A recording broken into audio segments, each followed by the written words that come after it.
250 টাকার ডিফারেন্ট একটা বিরিয়ানি খাইলাম। এটা আছিল বিফ দম বিরিয়ানি। আর এই রেস্টুরেন্টের লোকেশনটা হইল গিয়া আম্বরখানা টেস্টি ট্রিটর একদম কাছে। আর তার কাছে কিন্তু 3 ধরনের বিরিয়ানি পাইবা, চিকেন বিরিয়ানি, বিফ বিরিয়ানি আর মাটন বিরিয়ানি। আমি ট্রাই করছিলাম বিফ বিরিয়ানি। আর আপনার রেস্টুরেন্টটা দেখতে পারার বেশ বড় না, ছোটখাটো একটা জায়গার মাঝে তার এই রেস্টুরেন্টটা, বেশ সুন্দর পরিপাটি একটা রেস্টুরেন্ট। আর আমি নিয়েছিলাম বিফ বিরিয়ানি।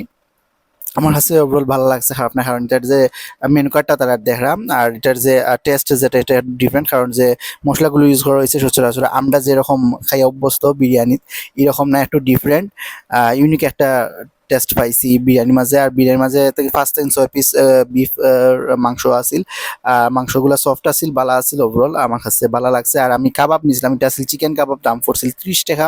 আমার কাছে ভালোও লাগছে, সালাদ সাথে আছিল। আর 3 দিন রাইতা দিছেন। রাইতা দিয়া যেহেতু আমরা খাই অভ্যস্ত না, আমার কাছে ওইরকম ভালো লাগছে না সত্যি কথা, কিন্তু বিরিয়ানিটা খুব আমার কাছে ভালো লাগছে। আপনারা অবশ্যই এটা ট্রাই করবা, কারণ যেহেতু এই রকমের বিরিয়ানিটা আমরা খাই না সচরাচর, সিলেট আমরা নাই। আর দেখতে পারা কাবাব কিন্তু বেশ ভালো আছিল, খুব সুন্দর করে মানে ভালো রান্না হয়েছে। অবশ্যই আপনারা একবার ট্রাই করবা।